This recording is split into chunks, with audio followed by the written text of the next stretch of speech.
Welcome back to the channel. So today I just want to talk about something that's been on my mind, and it's a question that I've asked myself many times, and you've probably asked yourself this as well. And basically it's just, do I have doubt? Is there a reason to question my faith? Is it something I should look into? Is it something I should talk about? Is it something I should try to repress and just never think about it? So I want to give some experiences that I have had, kind of personal experiences, just to tell you kind of how I have felt before and the decisions that I made and the solutions that I came up with. And so hopefully this will help you. So just so you know, I've been raised in church. My mom, brought me to church as a baby, and I've been in church ever since. I actually go to church probably less now than I ever have, only because I work so much on the weekends at my current job. But I've always been in church, always believed the Bible, believed in God, believed in morals, and that's been my upbringing, and it's been a good one. And I think it's one of the greatest gifts that I've ever been given from my parents, is that they brought me up correctly, and I knew what was right and what was wrong, and the gospel was presented to me when I was 6 years old, and my mom explained to me what being born again and being saved meant, and I accepted Christ. And then at the age of 16, it's not that I did it again, but I did it from a perspective that I actually know what it means to be saved at this point. And I'm at a place in my life where I'm choosing to follow God, not because that's all I've ever known or what my parents told me I should do, but because I'm choosing to of my own free will. And then follow the Lord ever since. And I have failed a million times, asked God to forgive me a million times, but I'll never turn my back on Him, and I'll always try to be better. So that's my upbringing. And I'm sure, unless someone that I know watches this video, no one will have ever known that I ever struggled with anything, because I didn't talk about it. But every human being on this planet is going to question things. If they're, an atheist, they believe in evolution, there's a small part of them that's going to question, what if God is real? What if there really is a heaven or a hell? I mean, I don't believe that, but what if that's the case? And a Christian or a faith-based person is going to have the same thoughts. What if I'm wrong? What if everything I've ever been taught is not right? It's just a natural human feeling, and it's going to happen. And if you say you've never felt that, it would be hard for me to believe that that's the case.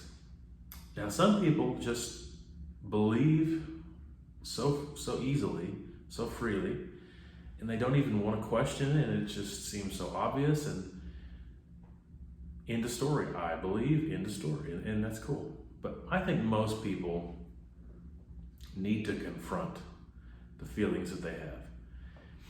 Let's just say you're a Christian like I have been, and you get to a point where there's a deep question inside, and you really don't know if it's real or if it's not real. And you're actually starting to have legitimate questions.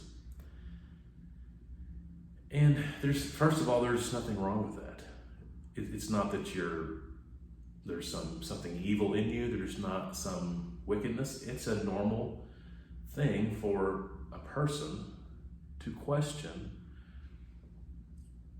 things they've always believed, things that they've been taught, especially if you've only been exposed to one point of view, or if you've only been exposed to one doctrine.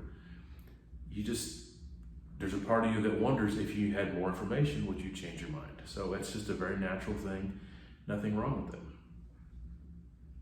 So let me tell you of an experience I had, a couple of them, and I don't remember how old I was, but I was younger. I'm just going to guess around 20 to 22, something like that, on this first one. Maybe a little bit younger than that. There came a point in my life where I had a little bit of questioning going on about evolution. I didn't believe in evolution. I believed in God. That's never changed. But there was a part of me that wondered, why do so many people believe in evolution? There's got to be something there. And can evolution be proved? I can't say, okay, God's real and bam, there's the absolute proof beyond a reasonable doubt. I can't do that. But can an evolutionist do that with science? And I finally had to confront it. I couldn't hide from it.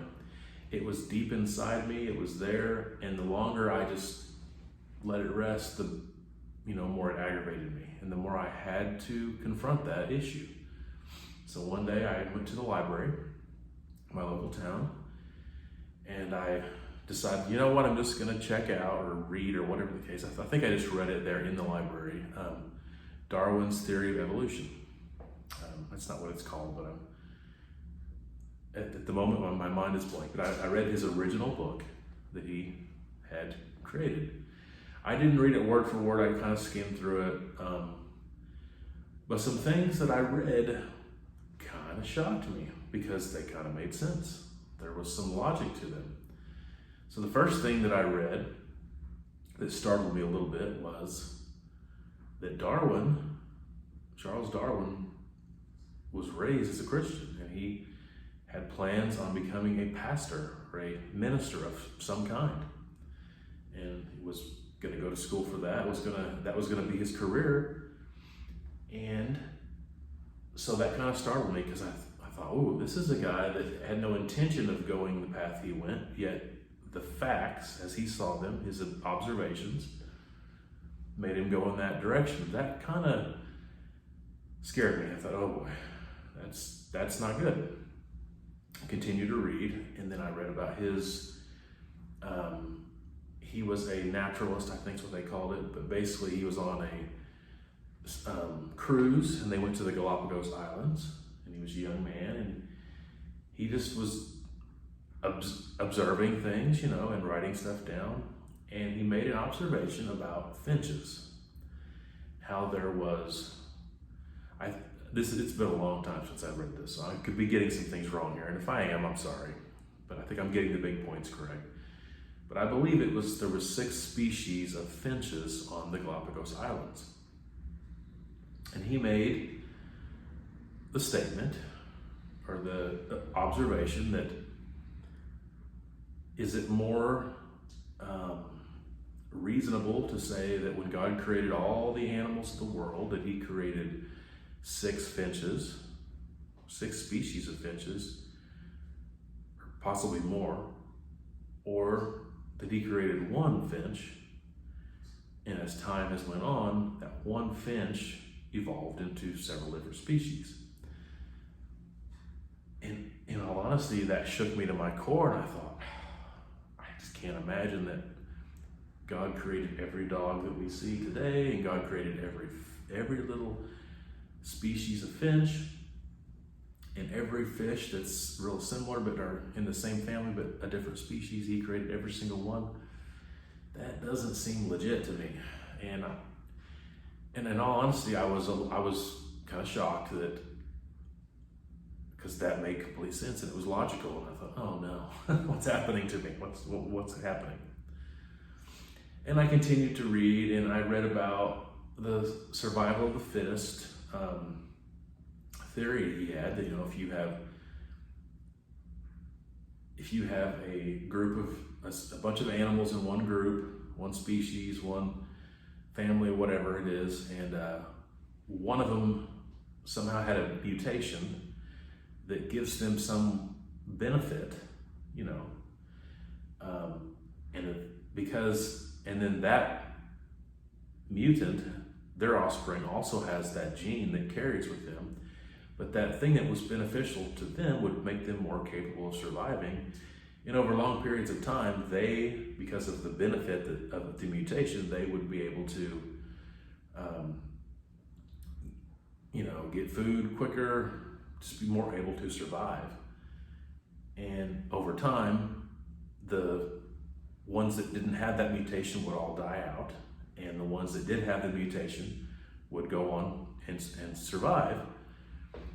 And that kind of made sense as to how over time things could evolve, because the ones that didn't get the mutation at the beginning all die out. So, and that was another logical thought. So I was shaken, and I hadn't lost my faith or anything, but I was definitely shaken. But I did, in my opinion, to, I guess, the Lord's credit, he put it on my heart, I did the smart thing, and was to go get another opinion from another side. Because those thoughts were logical and they made sense to me. So I went and got some books from creationists who had PhDs, in different in math or science or some degree of some kind in the sciences, that did not believe in evolution, and that they had some kind of notion to refute this. And I decided I needed to read the other side. And I made a really neat discovery that billions of people know today, but at the time, young man Jamie, me, didn't know. Found out evolution does exist to a degree. There's two different kinds of evolution. There's microevolution and there's macroevolution. And really the big difference that I would have with an evolutionist is the macroevolution part of it. Microevolution, it just says things adapt. Things adapt and evolve to their climate, to their habitat, to their surroundings, and over time they do change. And that would account for why there's so many finches, that would account for all kinds of things. And that, by the way, is observable, testable, and has been proven. And any creationist who knows anything about science wouldn't try to disagree with that, because you can't disagree with that. But it's the macroevolution part of it where they completely will change over time. A whale over time will start to get legs and will start to be on land and become a cow. And apes will become us today over time. And a cat can turn completely into a dog. That's just me. I'm not saying that that's what evolutionists believe, but not just small changes, but big changes where things completely change. That's where the difference is. Creationists say no. Evolutionists say, oh yeah, that's what's been happening. So it really just comes down to whether or not you believe in macroevolution. And so it all comes down to time. In order for that amount of mutations and that amount of time to continue to evolve and that amount of stuff happening, it would require untold millions and millions and millions and millions of years. And so, but then that's what the evolutionists say, because there is no getting around that it would take an unbelievable long time. So, okay, well, that kind of makes sense. The creationists don't believe in that, and they say the earth is younger. There are some creationists that believe the earth is old, some believe it's young, but it's just a difference of opinion. And a lot of creationists believe that there's a status quo in nature, that yes, things evolve and adapt, and there is microevolution for sure, but for something to completely turn into something else, totally different, given any amount of time, doesn't happen, because eventually nature will return it back to the status quo. Now, macroevolution, this is going to be something that people argue with me about, but cannot be proven. You can't say, okay, let's just observe in nature over the next 100 years and I'll prove it. No, we're talking millions of years here. So you can't prove it. It's literally a theory, and it can't be proven. And then, of course, the answer that an evolutionist would give would be, well, if you believe in microevolution, just give it millions of years and eventually it'll become macroevolution. Well, once again, maybe. Or maybe there's a status quo that keeps families within families. But there's no way to know. So then the next logical step would be look at the fossil record and date things. And I'm not going to go into it in this video, do your own research, but people have found that dating can be inaccurate, unreliable, depending on a bunch of factors I don't have time to go into today. But there are plenty of instances where something was dated and it was laughably wrong. So, you look at your carbon dating and all that different kinds of dating, there's different people with different beliefs, and they don't think it's as accurate as it can be. There's stories of people dating living snails at being, millions of years old based on the same methods. That's debatable, that can go back and forth. And then you look at the fossil record, and you look at just a lot of stuff going on, and then you get to the point where a creationist will say, well, how? Because this has been found in nature. If dinosaurs lived, 70 million years before humans, how have we found dinosaur tracks and human tracks fossilized in the same spot?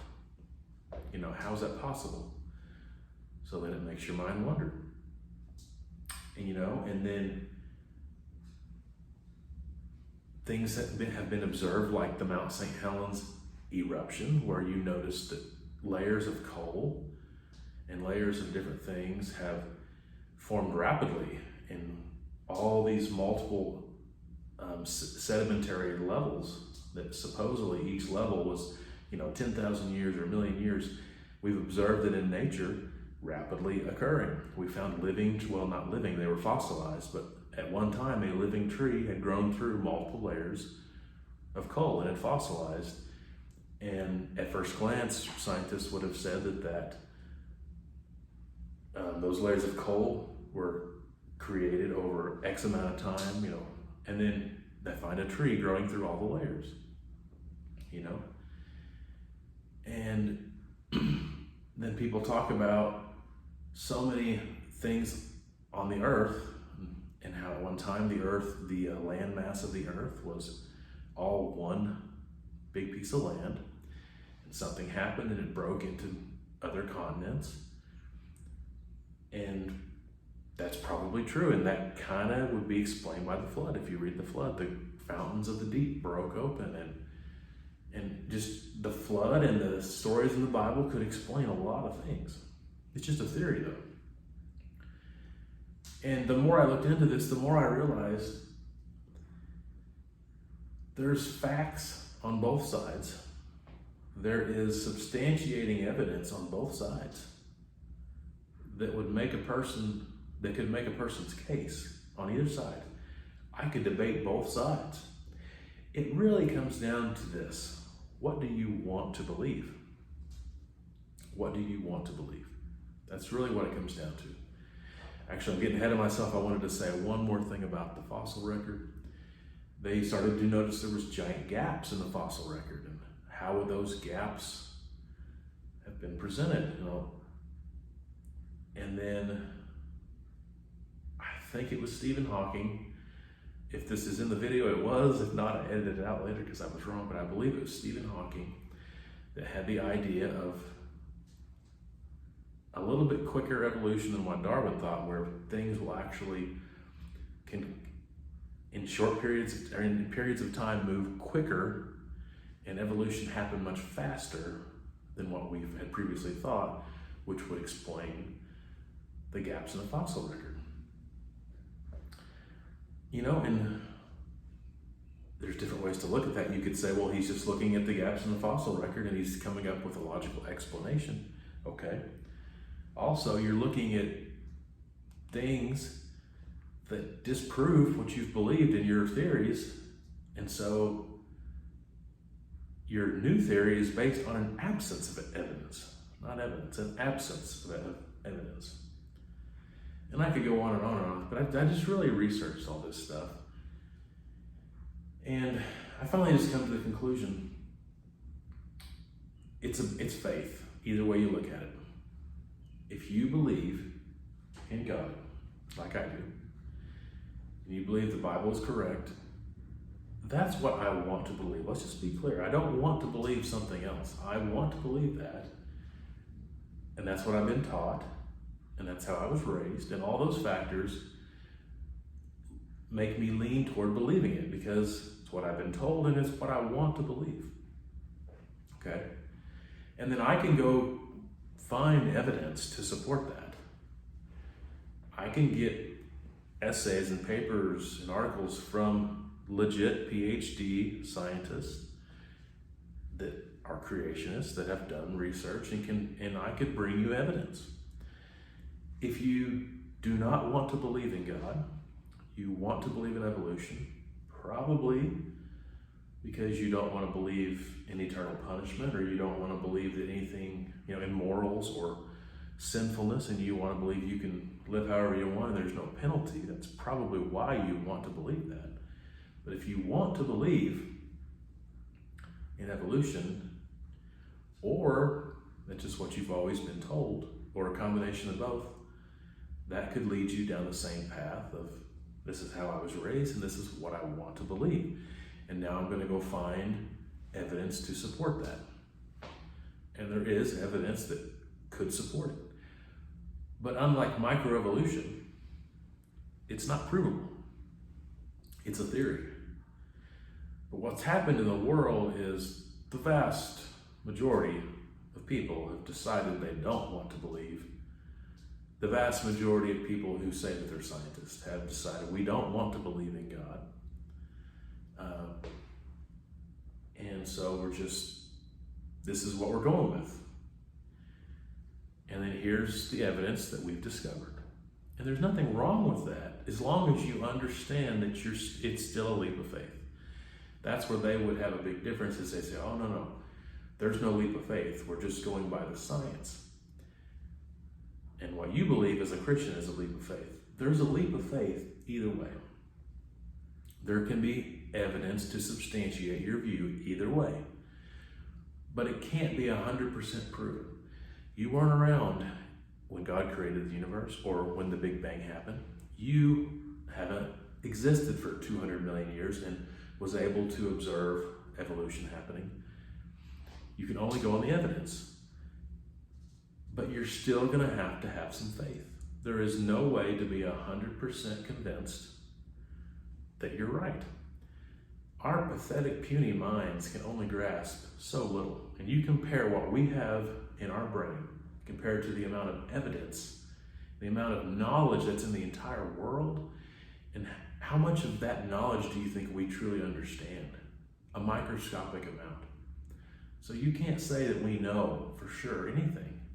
You can only say, this is what I believe, and here's why I believe it. But you can't get past the faith part.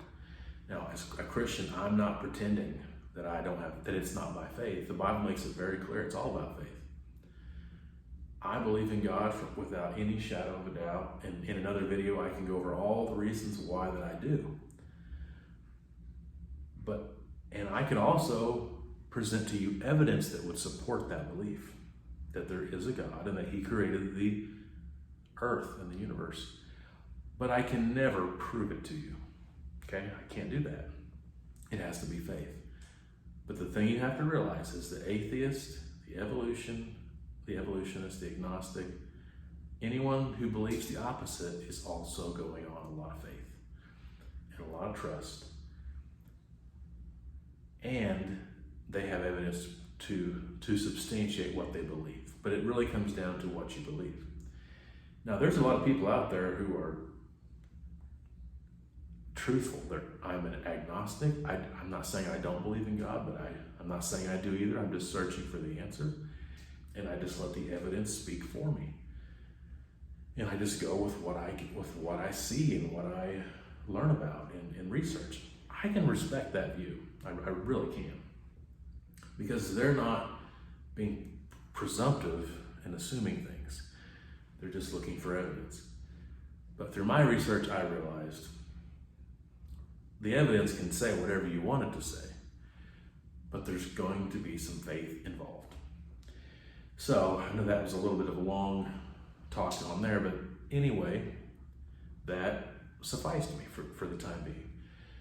But about 5 years later, there came a point where I really questioned deep inside, did I really believe in God?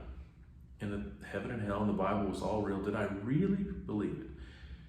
I'd always said I did, but did I truly believe it? I had to confront this. And I had to look deeper in my soul and my heart and my spirit than I ever have before or I ever have since. And I prayed a lot. And I've got to a point for the first time in my life where I legitimately, genuinely wasn't sure. And it was like I fell off a cliff and hit the ground. It was such a dramatic thing in my heart and soul that I really believed there was a chance that everything I ever believed was maybe not accurate. And it was such a punch in the stomach. I can't even really explain how I felt, but it was so scary.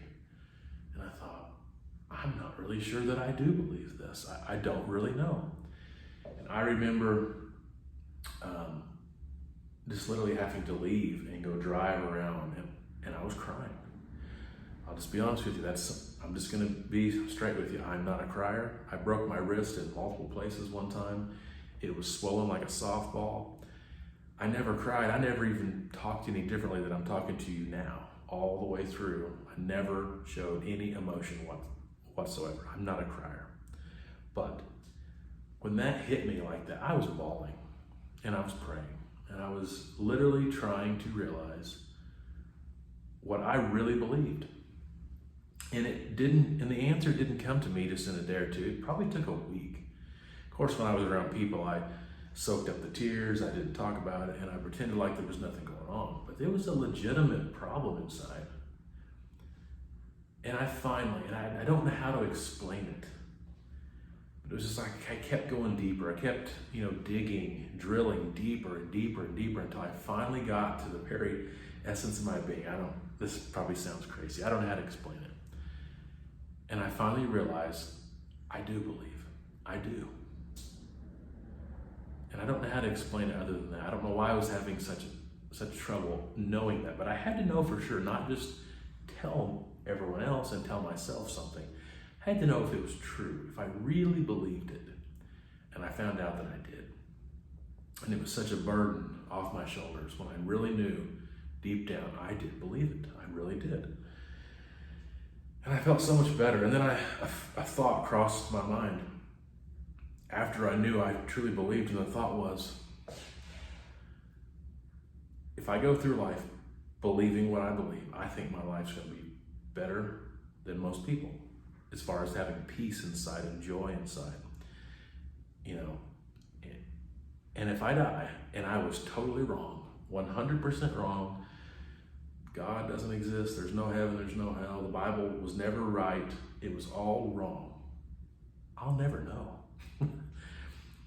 I'll just cease to exist. I mean, in my soul, my mind, I'll cease to exist. My body will be put in a casket 6 feet under, but I'll never even know I was wrong.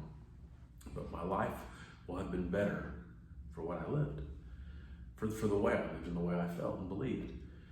But then I thought of a person who was the opposite of me and did not believe in God and did not believe, in the things of the Bible. If that person died and realized they were wrong, they're going to spend eternity regretting it. But just to know that deep inside I really did believe made me feel better. And I've never had to question that since. I've never had to go back and run that through in my mind since. It's always been good. I still want to do more research. I still will listen to anyone from any point of view on any side if they want to talk to me about something. But I've never had to struggle with that again. Do I really believe? Because I know I do. And I've also never had to go back and question about the evolution thing, because I know there's faith involved. And this has been said before, but I'll say it. I don't have enough faith to be an evolutionist or an atheist. I don't.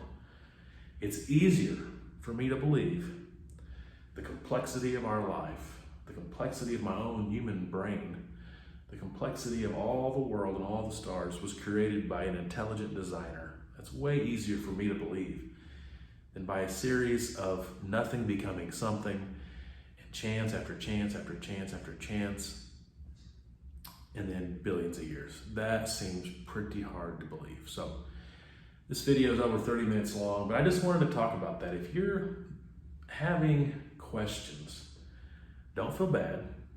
Don't think you're doing something wrong. Do a little research, do a little prayer, and just let the answer come to you. Confront that issue. And it'll be good for you in the long term. But let me just say, if you go down that path, don't just get advice or, don't just hear one side, hear both sides and really think it through. And talk about it with people that you trust. And most of all, let the Holy Spirit guide you. Pray about it. I'll end this video here, but hopefully this has been interesting to you. Just something that was on my heart I felt like I needed to talk about. So until next time, have a good one.